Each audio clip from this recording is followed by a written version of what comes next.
마음의 요철이 없도록 이란 제목으로 하나님 말씀 증거하도록 하겠습니다. 39장과 40장에 이제 넘어갈 때 분위기가 완전히 바뀌어 버립니다. 전반부 1장부터 39장까지는 심판이고 40장부터 62장까지는 이제 구원입니다. 근데 이유가 무엇입니까? 이렇게 뭐 전환되면 이유가 있어야 될 거 아니에요. 우리는 이유를 항상 모르니까 뭘 잘했다거나 무슨 계기가 있다거나 이래야 되는데 이유가 없습니다. 그냥에 그냥 이렇게 변화가 됩니다. 그냥 위로하라. 그냥 내 백성을 위로하라. 이렇게 말씀합니다. 이유가 없는 걸 우린 뭐라 그러죠? 은혜라 그럽니다. 그러니까 은혜의 개입이 있었다라는 거예요. 한마디로 말해서 40장부터는 이제 예수님이 오심을 말하는 것입니다. 예수님이 개입하셨다는 거예요. 예수님이 오셨기 때문에 아무 이유 없이 우리에게 구원이 임하게 되었고 우리에게 위로가 임하게 되었다. 그게 복음이라는 거예요. 오늘 그 메시지라는 것입니다. 은혜의 선포를 합니다. 백성을 위로하라. 이유는 뭐냐? 은혜가 오셨다는 거예요. 아무 이유 없이 값없이 주시는 은혜가 오셨다는 거예요. 두 가지 얘기를 하고 있죠. 노역의 때가 끝났다. 그리고 죄악이 사함을 받았다. 예수님이 오셔서 하신 일 아닙니까? 우리의 모든 힘든 고난 이런 다 끝장내 버렸다는 거예요. 그리고 죄악이 사함을 받았다. 십자가의 보혈의 피로 말미암아 구원받게 되었다. 그래서 지금 복음을 선포하고 있는 것입니다. 예수님이 은혜로 오셨다. 내 백성을 위로하라. 이제는 너희 자신의 문제가 아니라 예수님 때문에 위로받고 예수님 때문에 구원받게 된다. 그걸 선포하고 있습니다. 1절과 2절입니다. 다 같이 읽겠습니다. 시작.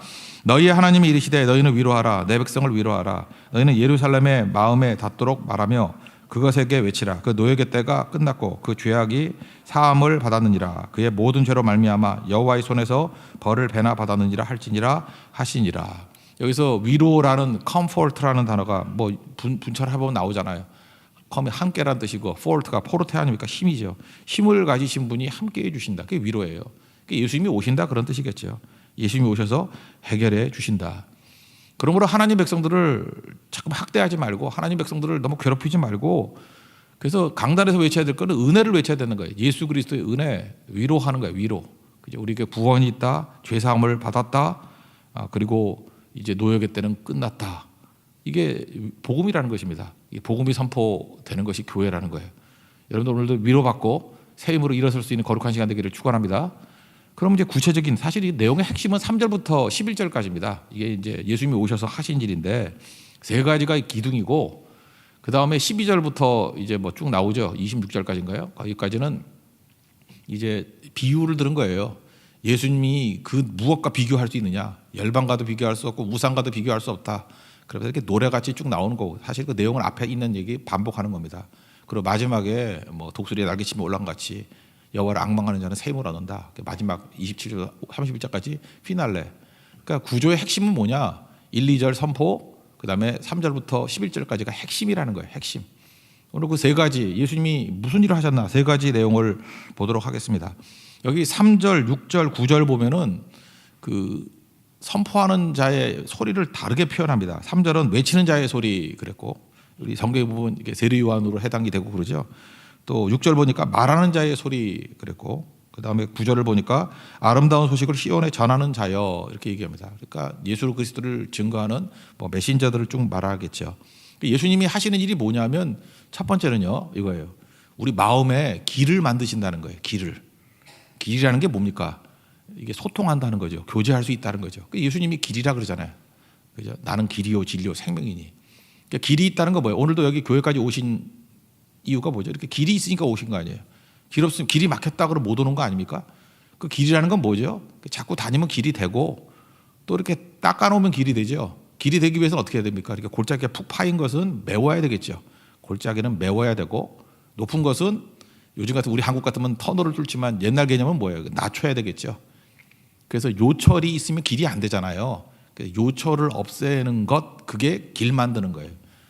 최근에 우리 교회는 잘 안 부르지만 노래가 힘들어서 그 웨이메이커라는 노래 있죠. 길 만드시는 주. 그 내용이 딱 그 얘기예요. 그죠? 예수님이 오셔서 길을 만들어 주신다는 거예요. 우리 마음의 길이 열리기 위해서 필요한 게 무엇입니까? 우리가 지금 사람 만나는 거 힘들어 하잖아요. 뭐 저도 사실 요즘에 쉽지는 않아요. 그죠? 상처가 있고 열등감이 있고 뭐 이렇게 두렵잖아요. 사람 만나 가지고 얻는 것도 있지만 어떤 사람 만나면 힘들어요. 사람이 그죠? 이렇게 마음이 힘들고 왜냐하면 상대가 나쁜 것보다 있지만 내가 약하기 때문에 그럴 때는 어떻게 돼요? 골짜기는 메워야 되겠죠. 상처, 열등감 뭐 이런 거. 그 잠깐 피하기만 하면 길이 안 되잖아요. 골짜기를 놔두면 어떻게 길이 되겠어요? 그래서 주의 은혜로 말하면 자꾸만 메워야 돼요. 열등감, 상처 이런 걸 메워야 된다고. 그리고 또 교만함이 있지 않습니까? 막 높아요. 교만하면 교제가 안 되죠. 교만한 눈빛, 교만한 말투 그러면 모두가 상종하겠어요? 깎아내려야겠죠. 그래서 산과 언덕이라고 표현되어 있는 건데 그것은 낮추고 골짜기는 메우고. 그래서 예수님이 하시는 일이 뭐냐? 예수님이 우리 마음에 오시면요, 열등감과 상처는 치유해 주셔서 메꾸는 일을 하셔요. 그리고 예수님이 오시면 교만하면 깎아내려서 낮추신다고. 그래서 묘한 일이 벌어져요. 내 마음에 길이 열려요. 길이 쫙 열린다고. 특별히 광야나 사막은 길이 없는 곳 아닙니까? 그 메마른 땅에 길이 열려요. 예수님의 길이 열린다고. 그리고 우리가 자꾸 길이 열리니까 하나님께 나아가는 길이 열리니까 기도도 되고 예배도 되고 이제는 은혜를 받아요. 길이 열리니까. 하늘 길이 열려요. 하늘 길이. 그리고 성도와 성도끼리 만날 때도 길이 열리니까 이제 유익을 얻어요. 이제 상처받지 않습니다. 교만함 때문에 상처 주지도 않습니다. 참 묘해요. 그리스도 안에서 성도의 형제 자매로서의 교제가 이루어지게 된다고. 그 얼마나 기쁜 일이에요. 그 예수님이 우리의 모든 것을 살리는 힘이 된다는 거예요. 왜? 길이 되시고 길을 만들어 주시기 때문에 그렇다라는 것입니다. 그걸 오늘 설명하고 있어요. 읽어볼까요? 3절, 4절, 5절 읽겠습니다. 시작. 외치는 자의 소리여 이르되 너희는 광야에서 여호와의 길을 예비하라. 사막에서 우리 하나님의 대로를 평탄하게 하라. 골짜기마다 도두어지며 산마다 언덕마다 낮아지며 고르지 아니한 곳에 평탄하게 되며 험한 곳이 평지가 될 것이요 여호와의 명령이 나타나고 모든 육체가 그것을 함께 보리라. 이는 여호와의 입이 말씀하셨느니라. 이렇게 길이 만들어졌다는 건 뭐예요? 평평해졌다는 것은 평정심이 있다는 거죠. 이 평정심이 있다라는 말을 히브리 말로 샬롬이라 그런다고. 샬롬은 기능한다. 주고받을 수 있다. 지금 이 시대를 살아갈 때 뭐 많은 사람이 상처 입지 않았습니까? 이 교제가 안 돼요. 교류가 안 된다고. 왜냐하면 상대도 문제가 있고 나도 문제가 있기 때문에 그래요. 그죠? 나의 문제는 뭘까요? 이게 골짜기가 너무 많아요. 상처, 열등감. 그러니까 못 견디는 거라고. 예수님 오셔야 채워주는 거고. 또 우리가 얼마나 교만한지 아십니까? 내가 최고라고 생각하잖아요. 그게 그리스도 안에서 나 다이버 크라이스트, 내가 죽고 예수로 살아야 이게 깎여 나간다고요. 그러면 어떻게 돼요? 평정심이 생긴다고. 평정. 그럼 내 마음에 샬롬이 있어요. 그러니까 주고받을 수 있죠. 도움도 받을 수 있고 도움도 줄 수 있고 사랑도 받을 수 있고 사랑도 줄 수 있고. 여러분 그 사랑 주는 것도 힘들지만 사랑 받는 것도 힘듭니다. 어떤 사람은 사랑해 준다고 그러면 막 도망쳐 버려요. 사랑받기 싫어 막 이러고 도움 받기 싫어. 그거 다 상처 때문에 그런 거거든요. 근데 예수님이 오시면은 길이 열린다는 거. 여러분 지금 비대면 예배로 예배 잘 못 나오던 분들이 있잖아요. 이게 지금 길이 풀이 나고 막 막혀 있는 거거든요. 그럼 길을 뚫을 수 있는 방법이 뭘까요?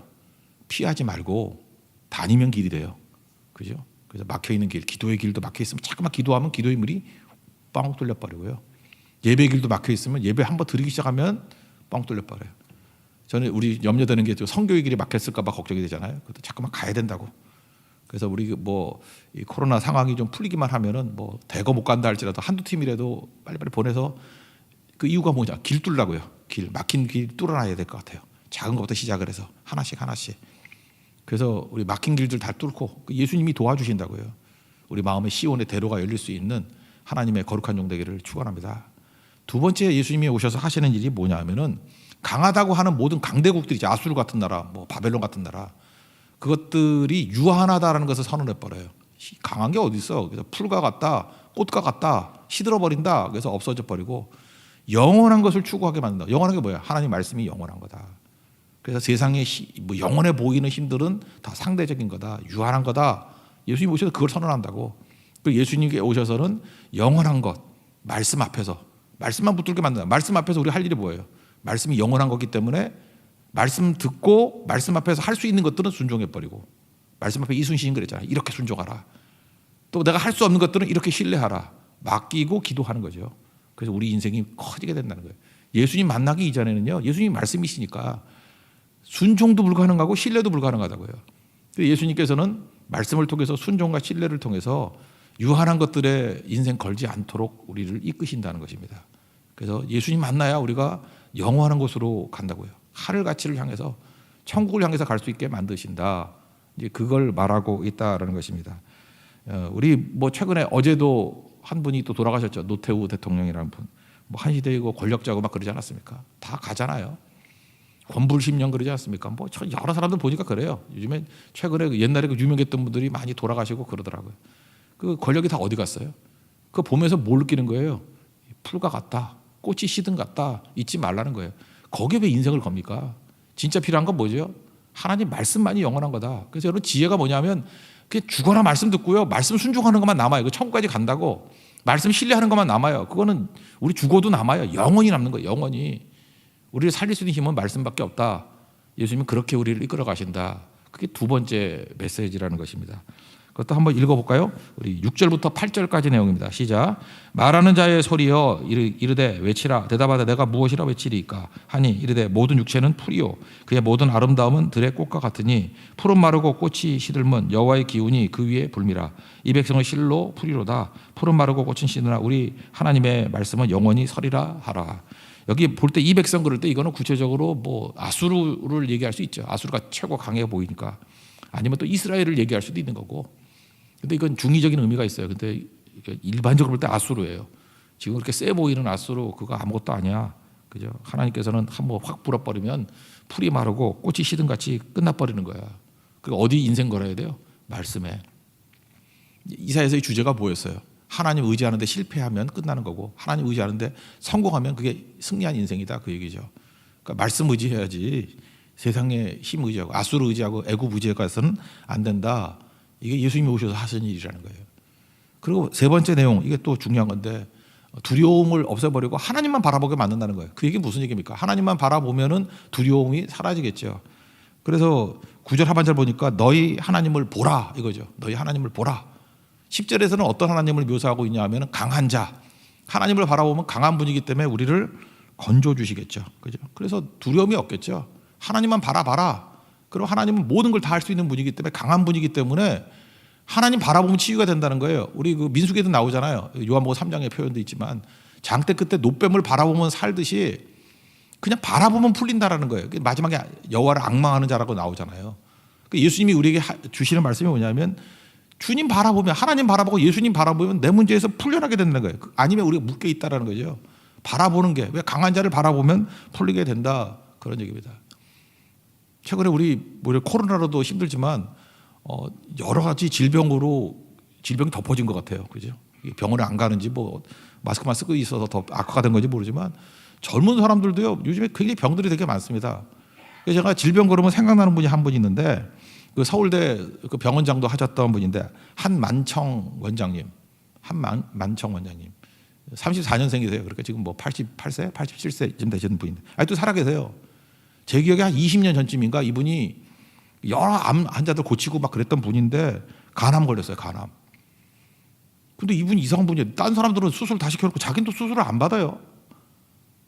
그래서 의사 믿을 게 못 되죠. 아이고 자기가 먼저 해야 될 거 아니야. 남들 하면 자기는 또 안 받아.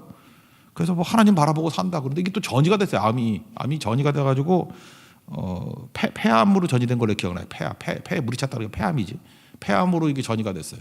그래서 주변 사람들이 다 얘기하기를 생존한 확률 5%, 95%는 끝장났다. 20몇 년 전에 1900 몇 년이야? 1900 뭐 IMF 그 시절이에요. 뭐 98년 아니면 99년 그쯤 됐을 까 한만청 원장이에요. 근데 자기는 뭐 그거 안 하고 하는 일이 뭐냐면 의사인데 하나님만 바라본대. 그래서 이분이 하는 얘기가 유명한 얘기 있어요. 암 친구론. 암을 친구같이 여겨라. 책도 썼는데 암과 싸우지 말고 친구가 되라. 이게 책 제목이에요. 암과 싸우지 말고 친구가 되라. 그러면서 암도 원래는 내 세포야 아니었냐고. 나의 세포였는데 얘가 망나니가 돼가지고 죽지 않고 자꾸만 이렇게 퍼져나가서 그런 거니까 아마 너 원래 나하고 한 몸이었잖아. 달래라는 거예요. 그죠? 잠깐만 성질 부리지 말고 내가 칼 안 댈 테니까 먹을 거 줄게. 퍼지지 말고 조용히 좀 있어. 그래서 이렇게 달랬다는 거예요. 친구같이 여기라는 거예요. 그리고 이분이 하는 말이 하나님만 바라봤다는 거예요. 그래서 자기가 보니까 생각이 암세포를 늘리는 거래. 그래서 암을 묵상하면 하여튼 이분 말이 그래요. 묵상하는 게 커진대요. 암을 묵상하면 암이 커지고 병을 묵상하면 병이 커지고 여러분 걱정하는 것들 계속 묵상하면 그게 점점 커진다는 거예요. 하나님만 묵상한다는 거예요. 하나님 묵상이니까 하나님이 막 커지더라는 거예요. 그리고 그냥 살았대요. 암 쳐다보지 않고 하나님 쳐다보고 살았대요. 아직도 안 돌아가셨어요. 34년생이신데.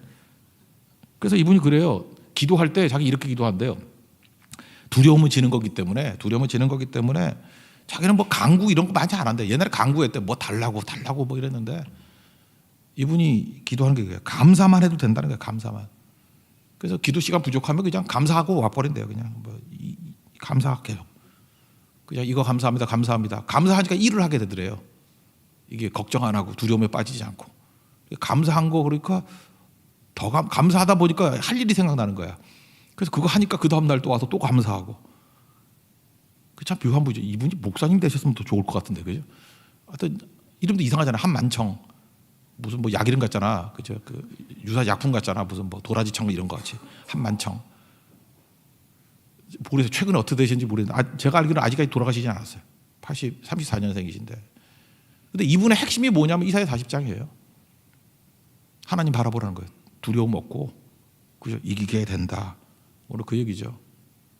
또 하나는 뭐 목자라 그러는데 목자는 막 읽어보고 설명해 드릴게요. 9절부터 11절까지 이야기입니다. 시작. 아름다운 소식을 시온에 전하는 자여 너는 높은 산에 오르라. 아름다운 소식을 예루살렘에 전하는 자여 너는 힘써 소리를 높이라. 두려워하지 말고 소리를 높여 유다의 성읍들에게 이르기를 너희의 하나님을 보라 하라. 보라 주 여호와께서 장차 강한 자로 임하실 것이요 친히 그의 팔로 다스리실 것이라. 보라 상급이 그에게 있고 보응이 그의 앞에 있으며 그는 목자같이 양떼를 먹이시며 어린 양을 그 팔로 모아 품에 안으시며 젖먹이는 암컷들을 온순히 인도하시리로다.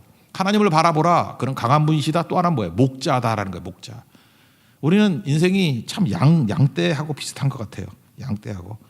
양의 특징이 뭐죠? 그 앞에 있는 거 따라가는 거 아니에요. 그래서 양 몰아갈 때 그 양머리 개가 앞에 있는 양만 잘 몰고 가고 맨 뒤에 있는 거 몰고 가잖아요. 그래서 제가 우리 사역자들한테 맨날 그렇게 얘기하는데 목회란 게 뭐냐? 앞에 있는 5% 길 인도하는 거, 그 다음에 낙오되는 5% 돌봐주는 거, 가운데는 그냥 따라가요. 양떼들을 이렇게 양물이라 그러잖아요. 양떼라 그러잖아요. 쭉 간다고. 그래서 앞에 5% 뒤에 5% 양머리 개가 하는 일이에요. 그거 잘 하면은 전체적으로 다 가게 된다. 뭐 그런 얘기죠. 양떼 같아요. 그래서 우리 양이기 때문에 어리석어서 앞에 있는 게 한 마리가 엉뚱한 데 가면 앞에 양 따라간다니까요. 그러니까 앞에 양을 따라가면 안 되고 목자를 따라가야죠. 우리가 맨 앞에 있는 양이라 그러면 목자 따라가면서 사는 거고, 목자 안 쳐다보고 길 잃은 양을 따라가면 우리도 같이 길 잃은 양이 돼버리는 거죠. 우리 양 같다는 게 너무 많은 게 유행에 민감한 것 같아요. 그죠? 제가 요즘엔 그래요. 내가 목사 안 했으면 그냥 패션 디자이너가 돼야지 뭐 이런 생각도 하고. 사람들이 되게 어리석어요. 나는 지금도 내 평생 한번 돌이켜봤어요. 내가 상상해서 이게 과연 유행이 될까? 근데 유행이 되더라고. 내가 진짜 웃겼던 게 뭐냐면 제가 대학교 때인가요? 그때 그거 끝나고 난 다음에 처음으로 청바지를 찢어 입고 다니더라고. 별 미친놈들 다 있네. 나 그랬어요. 그죠? 아니 멀쩡한 청바지를 왜 찢어 입고 다녀? 저거는 절대 유행이 안 될 거야. 저도 찢은 청바지를 입고 다니더라고. 그렇게 돼버리더라고요. 그죠? 내가 그때 안 될 줄 알았어요. 또 하나는 뭔지 알아요? 그 머리 염색, 노란 물 들이고 또 탈색, 머리 허옇게 하고 다니잖아요. 머리 뽑아가. 아니 어떤 미친놈이 저걸 하고 다닐까? 우리 율동하는 애도 하잖아 그렇게. 따라하는데 또 예뻐 보이더라고 그게. 사람이 양 같아요. 이렇게 다 따라간다고 따라가. 요즘에 우리 그 자매들 보면은 이렇게 막 통 넓은 바지 입고 다니고 그러잖아요. 우리 큰 딸도 그렇게 입고 다니던데. 왜 그러냐 그랬더니 뭐 갯마을 차차차에 신민아가 그렇게 입고 다닌다나? 그래서 전부 다 이렇게 통짜들. 제 대학 때 그 무슨 디스코 바지라 그래서 이렇게 넓게 입은 이래들이 있었거든요. 요즘에 다시 돌아온 것 같아. 바지 뭐 이따만 코끼리 다리 같은 거 있잖아요. 뭐 그런 거 입고 다니고. 그러니까 이게 말도 안 되는 것 같이 보이는데 또 돌고 도는 것 같아요. 요즘에 아저씨들 특징이 바지 딱 붙여 입고 다니는 거라며. 모르시죠? 그건 멋이라고 생각하는데 애들은 아저씨라 그런데 아유 촌스럽게. 그러니까 맨날 이러고 다닌다고요. 그러니까 뭐예요? 우리는 주관도 없고 줏대도 없어요. 양이라고. 양은 그냥 앞에 있는 거 따라가는 존재라는 거예요. 성경이 말하고 있잖아요.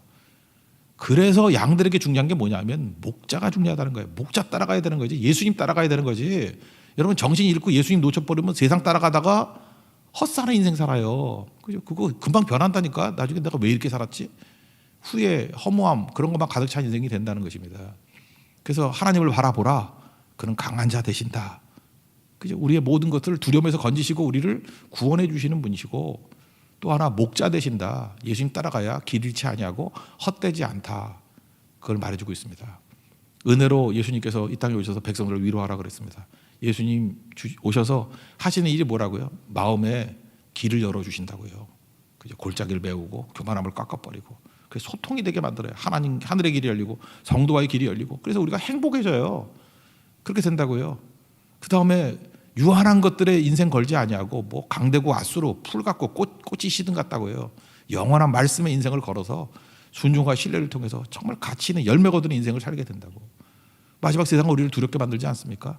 그죠? 근데 하나님을 바라보게 악망하게 만들어서 우리를 하여금 강한 자 대신 예수님의 능력으로 승리케 만들고 두려움이 아니라 이기게 만들고 바라보면 이긴다니까요. 그리고 목자 되셔서 방황치 않고 길 잃지 않고 주의 길을 이끌게 만드신다라는 것입니다.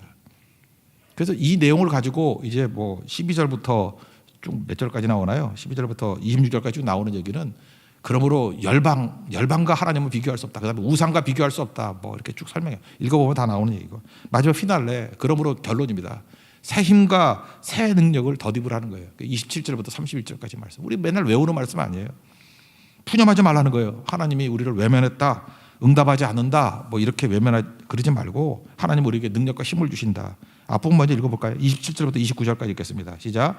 야곱아 어찌하여 내가 말하며 이스라엘에 내가 이르기를 내 길은 여호와께 숨겨졌으며 내 송사는 내 하나님에게서 벗어난다 하느냐? 너는 알지 못하느냐? 듣지 못하였느냐? 영원하신 하나님 여호와 땅끝까지 창조하시는 피곤하지 않으시며 곤비하지 않으시며 명철이 한이 없으시며 피곤한 자에게 능력을 주시며 무능한 자에게는 힘을 더하시나니. 하나님 바라보면은 그저 이렇게 힘 주신다는 거예요. 그래서 여기 보세요. 뭐 내 길은 여호와께 숨겨졌고 내 송사는 하나님께 벗어났다. 뭐 하나님께서 나를 외면한다, 응답 안 한다. 그렇게 생각하지 말라는 거예요.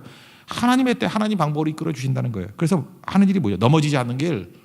아까도 여호와를 바라보라 그랬잖아요. 앙망하라. 앙망이 뭡니까? 기다리고 기대하고 소망하는 거예요.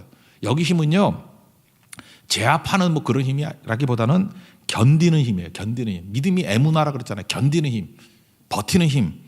왜 견디는 힘을 주실까요? 우리에게 제압하는 힘이 아니라 견디는 힘을 주시는 이유는 뭐냐 하면 하나님의 때에 하나님의 방법으로 이루기 위해서 그런 거예요.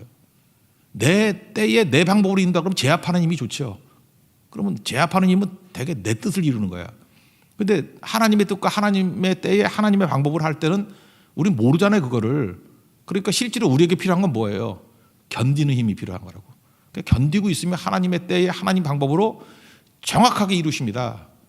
그래서 승리한다는 거예요. 이게 믿음입니다. 믿음은 제압하는 힘이 아니에요. 견디는 힘이에요. 주님 앙망하면서 견디는 힘, 그 믿음을 주신다 그런 거죠. 그러면 이루게 된다는 거예요. 주님 바라보면요 견딜 수 있는 힘을 주십니다. 읽어볼까요? 30절, 31절 읽겠습니다. 시작.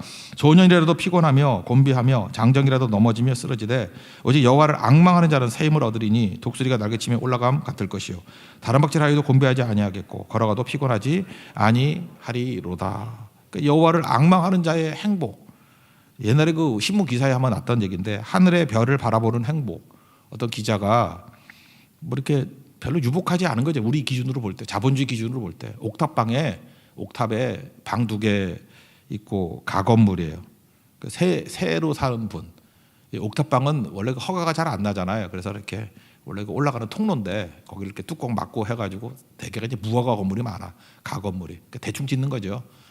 그러니까 여름엔 무지 뜨겁고요. 겨울엔 또 되게 춥고 그래요. 옥탑방이 그렇대요. 거기 새로 사는 분이에요. 그러니까 부유하지 않다 그걸 알 수 있죠. 근데 그러니까 기자가 물은 거예요.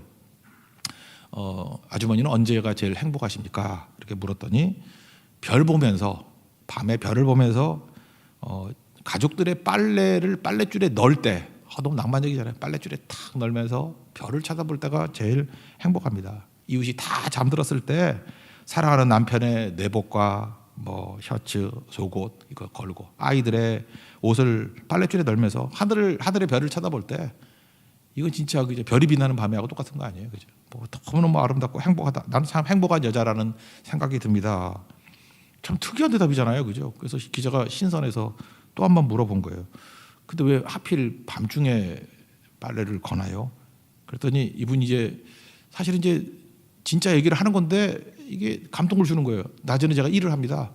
일을 해서 낮에는 이제 빨래할 시간이 없는 거고 또 낮에 시간이 있다 할지라도 낮에는 주인집에서 빨래를 널기 때문에 내 자리가 없다는 거예요. 그래서 주인집에서 빨래 다 말리고 난 다음에 그 빨래 줄 자리가 남는데요. 그래서 그때 빨래를 건다. 사실 이건 보면은 슬픈 일이고 어찌 보면 억울한 일이고 불쌍한 일 아니에요? 그런데 그분이 그러는 거예요. 그래서 너무 감사하다는 거예요. 밤에 하늘의 별을 보면서 빨래줄에 빨래를 넣을 수 있는 이 기쁨 너무너무 행복한다. 하나님 바라본다는 거예요. 그래서 나는 행복하다. 이게 너무 유명해가지고 여러 개 카피돼가지고 한동안 굉장히 많이 퍼졌었어요. 저도 지금 이거 설교 때 한 3번쯤 얘기하는 것 같은데 이게 꽤 된 얘기인데 이게 뭐예요? 하늘의 별을 바라보는 행복. 하나님 바라보고 믿는 여자거든요. 하나님 바라보고 행복하다는 거예요. 조건이 아니죠. 여호와를 앙망하는 자는 이런 새 힘을 주신다라는 것입니다. 이게 행복입니다. 여러분, 예수님이 오셨습니다. 은혜로 오셨습니다. 뭐 조건 바꾸고 제압하는 힘 그런 게 아니고 견디는 힘, 해석하는 힘을 주신 거죠. 그래서 마음이 모나지 않습니다. 변화된 건 없는데 골짜기가 메워졌어요. 상처, 열등감 있는 거 없어요. 교만함, 뭐 NIBC 다 깨졌죠. 내가 뭐 무슨 능력이 있어요. 부족하고 연약한데. 그래서 이상한 게 뭐냐면 예수님만 의지하니까 마음의 길이 열리는 거예요. 이게 사람들이 나를 좋아해요. 대화도 되고 하나님과의 기도가 열려요. 사람과 대화도 되고 자꾸만 이렇게 넓어지니까 고독하지 않아요. 이제는 행복해지는 거고. 그다음 옛날에는 그냥 죽어라 없어질 거 풀과 꽃과 같은 거 시들어 버리는 거에 인생 걸다가 이제는 말씀의 인생을 거니까 인생이 가치가 있는 거예요. 그죠? 순종하니까 뭐 점점 더 넓어지고 신뢰하니까 비전을 바라보게 되고 그리고 하나님만 바라보게 되니까 강한 자 바라보니까 두려움이 없어요. 이제는 풀려요. 문제가 풀리기 시작해요. 그리고 목자 대신 예수님 따라가니까 헛된 인생 안 살아요. 방황하지 않는다고. 그리고 날마다 현재의 새 힘과 생명력을 부어주신다는 것입니다. 그러니 행복하지 않을 수 있겠어요. 그런 행복을 누릴 수 있는 하나님의 종 되기를 축원합니다. 자리에서 일어나겠습니다. 우리 행복 찬양하겠습니다.